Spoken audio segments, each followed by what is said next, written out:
Assalamualaikum warahmatullahi wabarakatuh. Pada pertemuan kali ini kita akan membahas mengenai metodologi ekonomi Islam.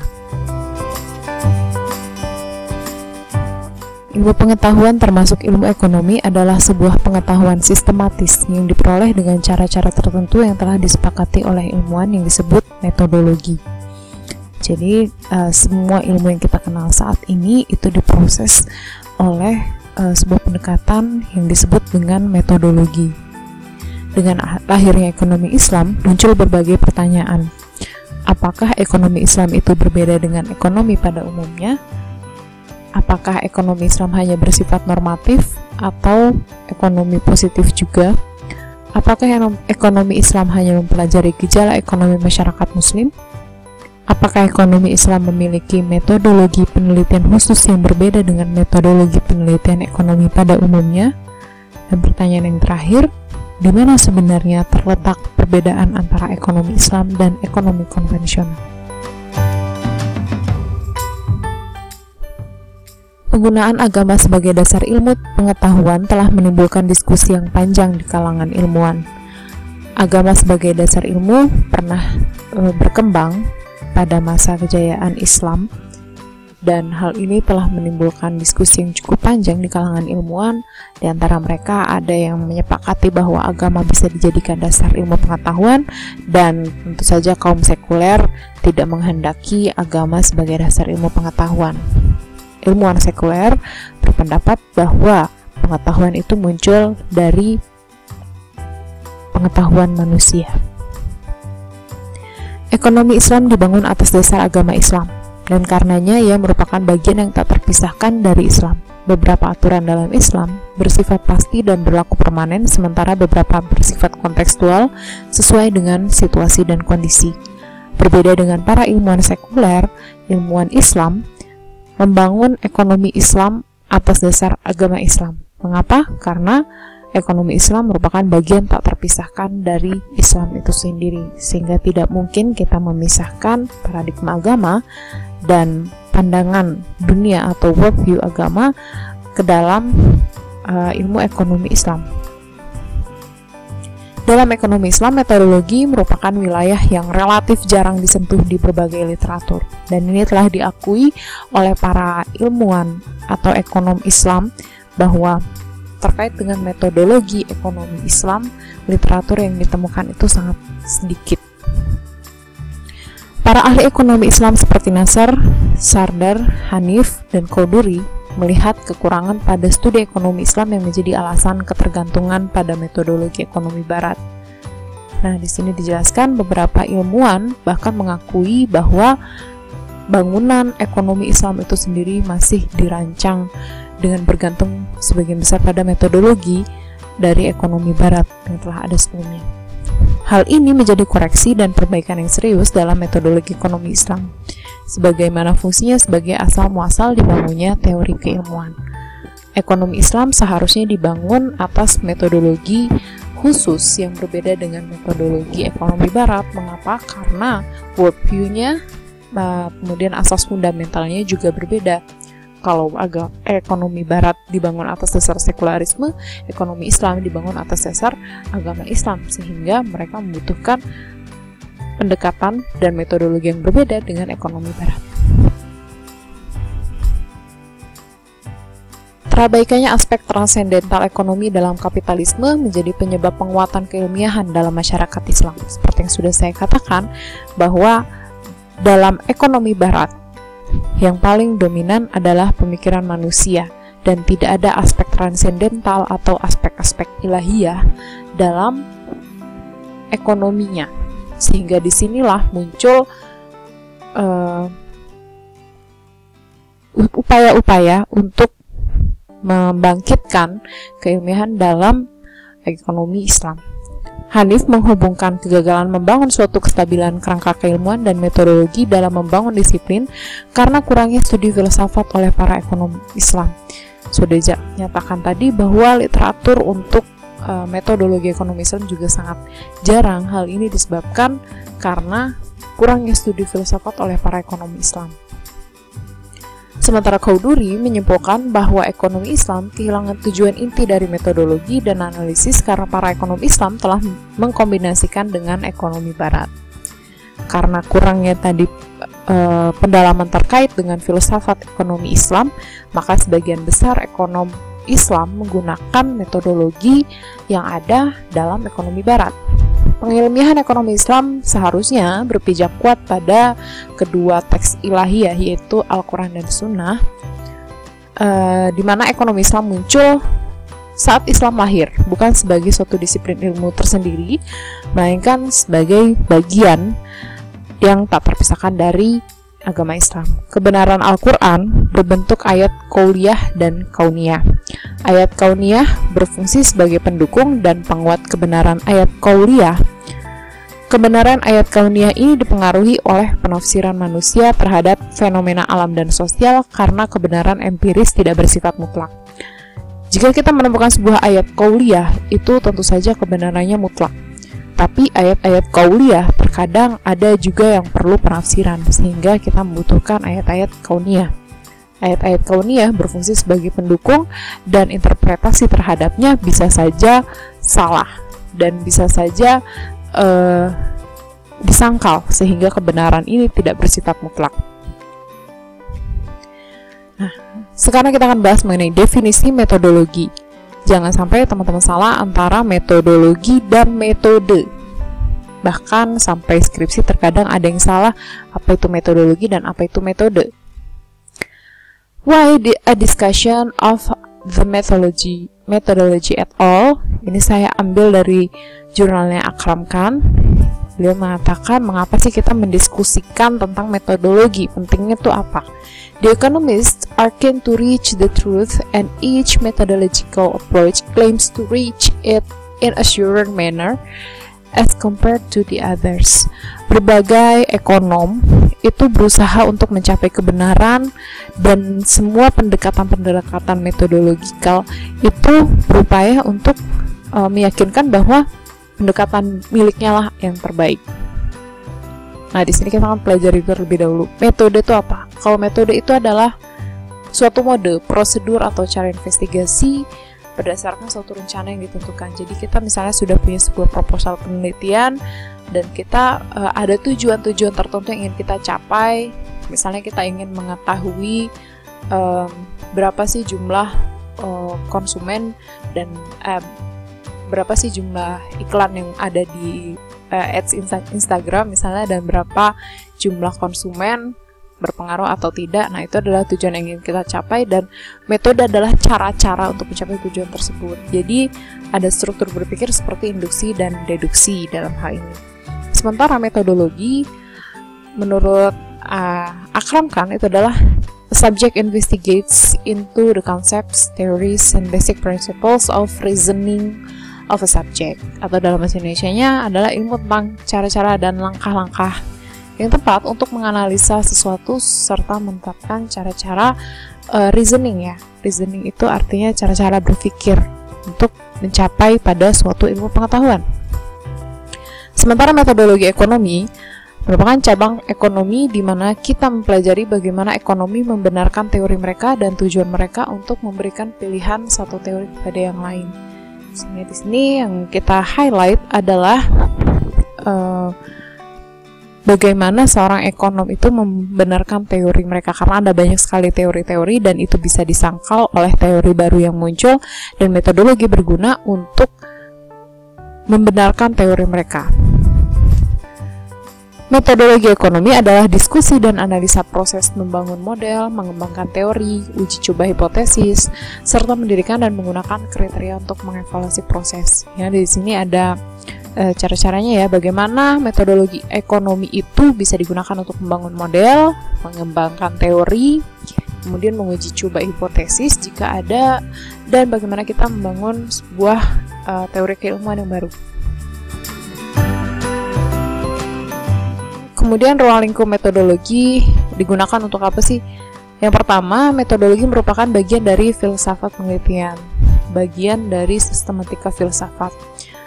Digunakan untuk menentukan pendekatan dalam penelitian, membicarakan kajian tentang cara kerja ilmu pengetahuan. Jadi bagaimana tadi kita jelaskan suatu ilmu pengetahuan itu dibangun, bagaimana pendekatan yang digunakan, bagaimana cara kerjanya, dan bagaimana kita mengevaluasi dan meyakini bahwa teori yang dibangun atas dasar metodologi tersebut itu adalah teori yang benar. Metodologi terbuka luas untuk mengkaji, mendebat, dan merefleksi cara kerja suatu ilmu, ya, untuk membangun ilmu dan juga kita bagaimana mendebatnya jika itu sudah melakukan kajian, dan bagaimana kita melakukan refleksi, melakukan evaluasi atas teori-teori yang sudah ada sebelumnya. Metodologi dapat dilihat sebagai bagian dari cabang filsafat. Nah, di sini kalau teman-teman kemarin sudah belajar tentang filsafat ilmu, itu ada 3 jenis bagian filsafat, yaitu filsafat, ontologi, epistemologi, dan juga aksiologi. Nah, metodologi ini masuk ke dalam bagian epistemologi yang mempelajari teori pengetahuan atau theory of knowledge, sumber ilmu pengetahuan, sources of knowledge, penerapan ilmu pengetahuan, dan keterbatasan ilmu pengetahuan.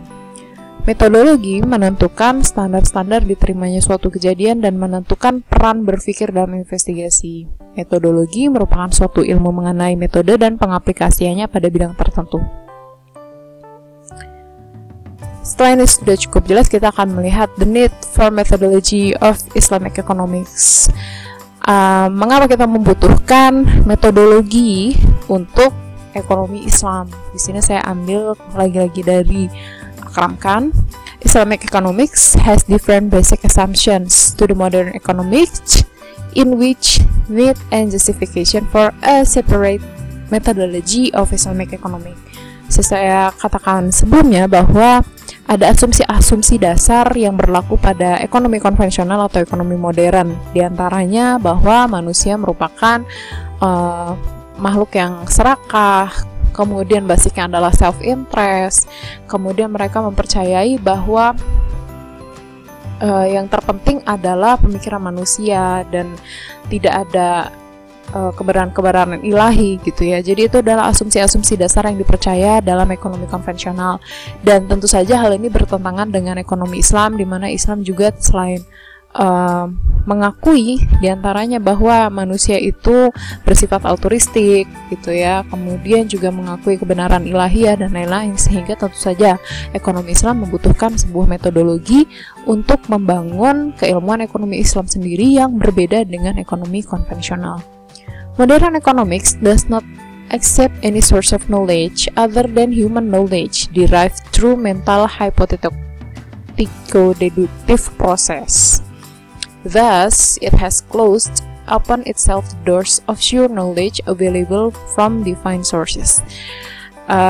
Jadi, kalau kita simpulkan di sini, pengetahuan yang diperoleh dari ekonomi konvensional itu hanya berasal dari pemikiran manusia murni, karena mereka basisnya adalah sekularisme.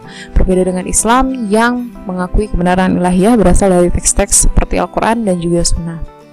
As a result, there is hardly anything in economics which is universally accepted as valid and true. Seperti sudah kita pelajari sebelumnya ya, bagaimana perkembangan ilmu ekonomi konvensional mulai dari teori-teori merkantilis, fisiokratis, kemudian klasik, kemudian itu dibantah lagi oleh sosialisme, dibantah lagi oleh neoklasik, dibantah lagi oleh Keynesian, dan seterusnya. Jadi tidak ada suatu kebenaran yang bersifat valid dan mutlak. Semuanya bisa berkembang, bisa dibantah, bisa dievaluasi, bisa memunculkan teori baru, sehingga that the entire knowledge of economics has been developed for its own sake and not for the sake of humanity. Sehingga di sini perkembangan ekonomi hanya untuk dirinya sendiri atau untuk ekonomi itu sendiri dan bukan untuk humanity atau kemanusiaan. The complete denial of any divine knowledge has left economics without any universally accepted framework. Almost everything is questionable. Sehingga melihat dari perkembangan ekonomi sekuler atau ekonomi modern konvensional, kita melihat bagaimana perkembangan yang saya katakan tadi, mulai dari sekuler, skolastik, fisiokratis, merkantilis, mereka tidak punya suatu kerangka yang bisa diterima secara umum gitu atau secara universal, sehingga segala sesuatu atau segala teori yang ada dalam ekonomi konvensional itu sebenarnya questionable, bisa dipertanyakan, bisa diperdebatkan, dan bisa dievaluasi lagi gitu. Berbeda dengan ekonomi Islam yang sebenarnya karena dasarnya adalah divine sources atau teks-teks ilahiyah, sehingga ada kebenaran mutlak yang itu bisa dicapai dan disepakati secara universal. Therefore, there is a need for a methodology which not only provides basis for sure knowledge but also eliminates confusion of contradictory theories by laying down a criterion for judging the contending theories. Jadi kita membutuhkan sebuah metodologi yang tidak hanya memberikan dasar fundamental untuk sebuah pengetahuan, tapi juga mengeliminasi kebingungan yang muncul dari teori-teori yang saling kontradiktif tersebut. Jadi sehingga ada teori baru, kita bisa menjudge, kita bisa menilai hal tersebut berdasarkan sebuah kebenaran mutlak yang itu muncul dari teks-teks ilahiyah. Metodologi Islam dan urgensinya. Studi metodologi ekonomi Islam adalah subjek yang sangat penting dan harus dipandang sebagai prasyarat untuk mengembangkan teori ekonomi. Meskipun ekonomi Islam adalah ekonomi berdasarkan agama, namun ekonomi Islam juga harus dilihat sebagai suatu disiplin ilmu yang tepat untuk dapat mengembangkan teori sebagai bagian dari rancang bangun ilmu pengetahuan yang disebut ekonomi Islam. Urgensinya yang pertama adalah metodologi bisa memberikan arahan yang jelas bagi pengembangan ekonomi Islam yang sesuai dengan doktrin Islam tentunya. Yang kedua adalah metodologi bisa membedakan yang salah dan yang benar. Karena apa? Diskusi tentang metodologi tugasnya untuk menguraikan dan menentukan aturan, prosedur, standar, dan kriteria ilmiah untuk membedakan yang benar dan yang salah, serta mengevaluasi teori ekonomi Islam. Yang ketiga, urgensinya adalah untuk menghubungkan antara aspek-aspek ontologi dan aksiologi dalam ekonomi Islam. Aspek ontologi merupakan cita-cita dan prinsip ekonomi Islam, sementara aksiologi adalah penerapan dari ekonomi Islam itu sendiri. Nah, di sini kita akan mulai membahas bagaimana metodologi yang digunakan oleh 3 aliran dalam ekonomi Islam yang telah kita pelajari sebelumnya. Yang pertama adalah aliran Iqtisad yang dipelopori oleh Bakir As-Sadr. Metode yang digunakan adalah metode Istiqroi namanya. Metode ini adalah metode yang berangkat dari teks partikular atau al-juz'i yang dengannya melahirkan pernyataan umum atau muqaddimat akbar. Dalam makna populer, al-istiqroi didefinisikan sebagai proses pencarian basis argumentasi dari argumen khusus yang bergerak ke pernyataan umum. Sederhananya, metode ini adalah mengambil kesimpulan dari umum dari fakta-fakta yang bersifat khusus.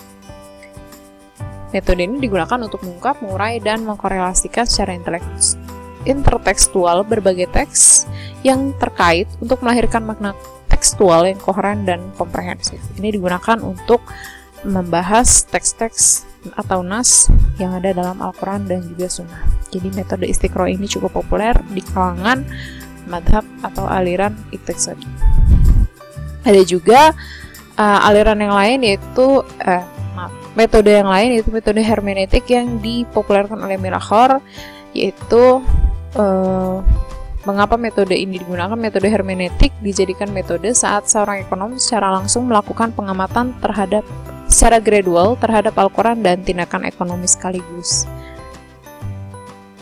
Nah, jadi ini prosesnya yaitu memahami realitas suatu objek yang berupa realitas yang menghasilkan pemahaman, dan proses epistemologi duanya menafsirkan, menjelaskan, atau mengungkap pemahaman sehingga menafsirkan merupakan proses representasi dari pemahaman. Selanjutnya kita akan bahas tentang bagaimana kerangka metodologi dari aliran mainstream.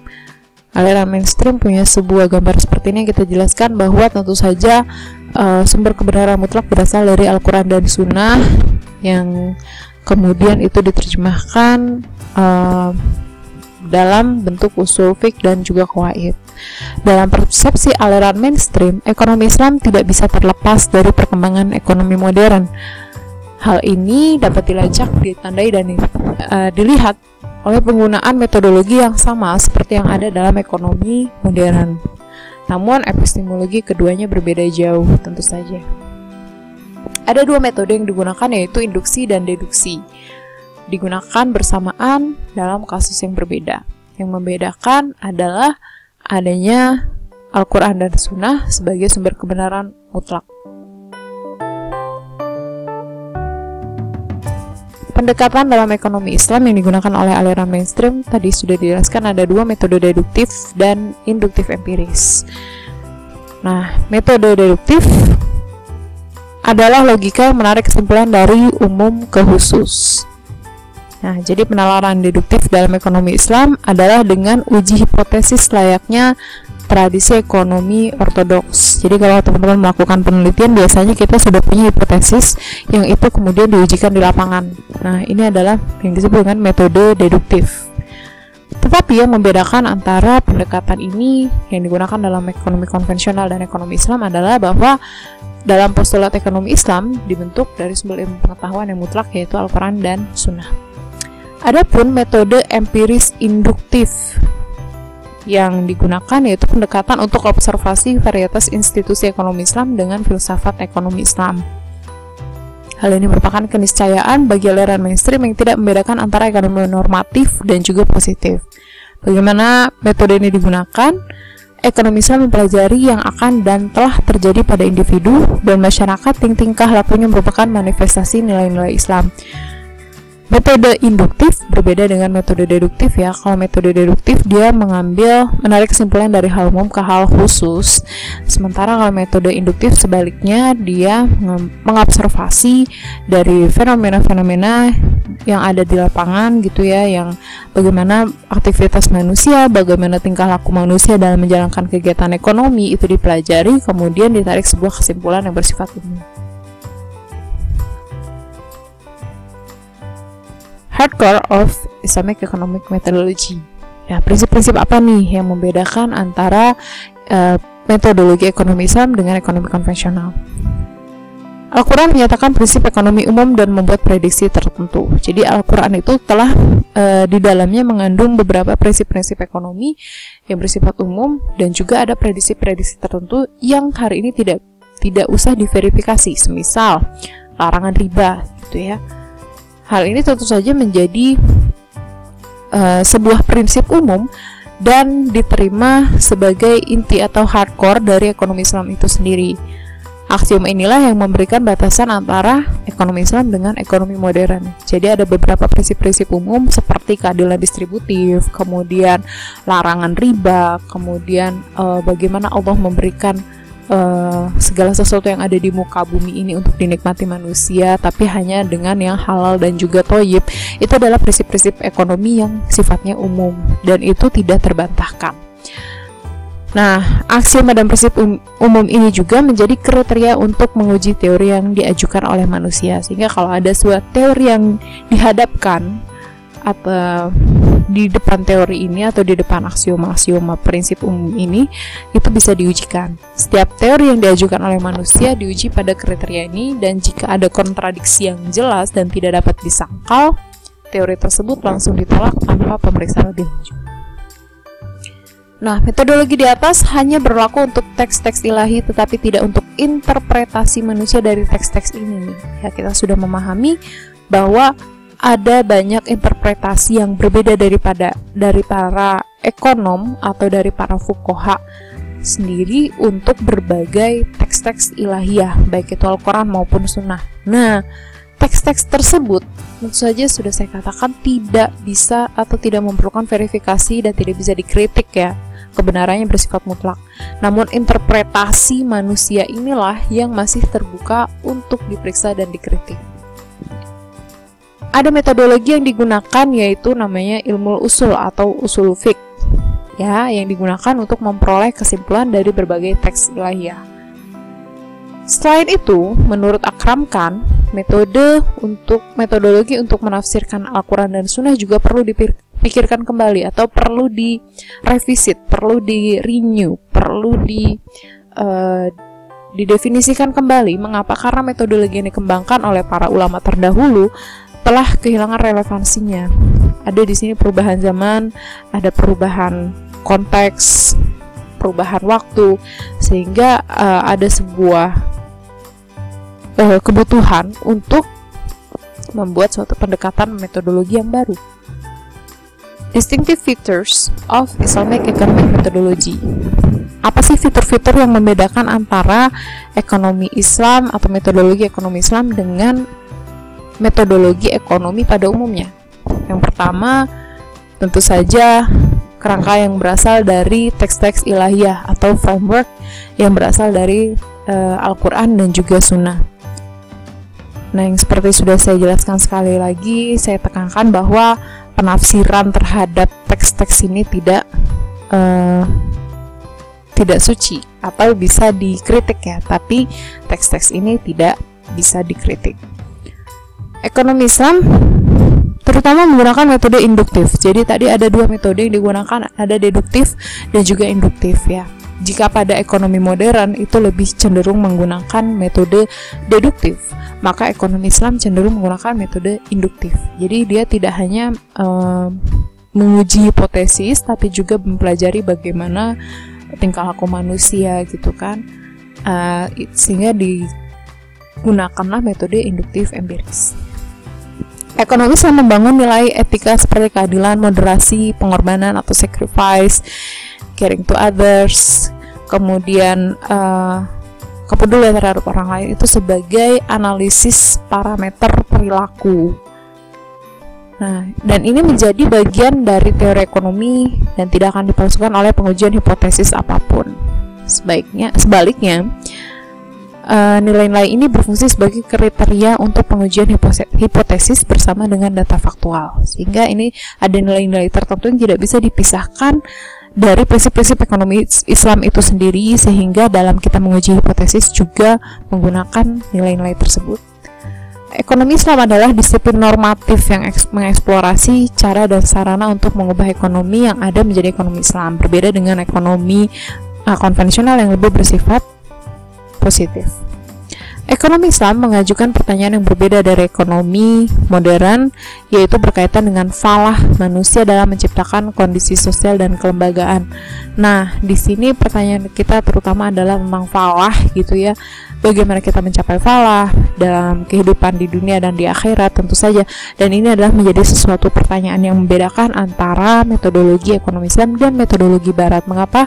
Karena kalau dalam metodologi Barat, mereka tidak akan menggunakan sesuatu yang bersifat ambigu ya, seperti falah, untuk dijadikan sebuah pertanyaan utama dalam ekonomi.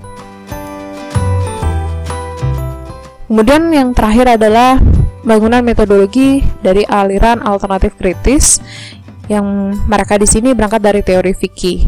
Ya, kita telah mengetahui fikih itu apa sih? Fikih adalah pengetahuan tentang praktek dari aturan syariat yang ada 5: wajib, sunnah, makruh, mubah, haram. Fikih tidak hanya menyediakan tolak ukur atas perilaku ekonomi dalam mencukupi kebutuhan hidup, tapi juga sebagai dasar dari ekonomi Islam.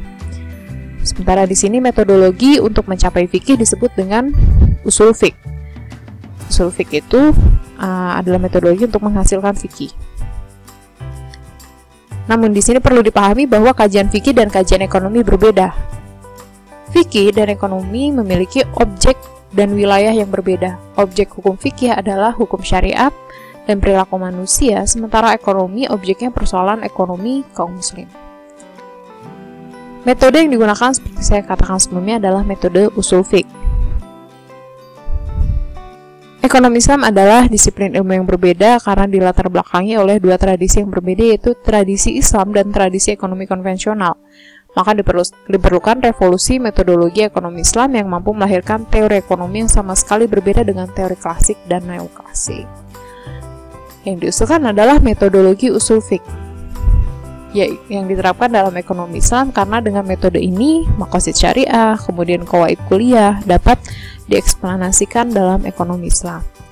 Usul fiqh tidak sekedar menjadi metodologi tambahan tapi utama. Aliran alternatif kritis berupaya mengilmiahkan ekonomi Islam sekaligus mempertimbangkan epistemologi klasik dalam mengembangkan ekonomi Islam sebagai disiplin yang kritis dan humanis. Jadi di sini mereka stressing pada penggunaan metode usul fiqh sebagai metodologi utama dalam pengkajian ekonomi Islam. Sekian pembahasan untuk kali ini. Terima kasih atas perhatiannya. Wassalamualaikum warahmatullahi wabarakatuh.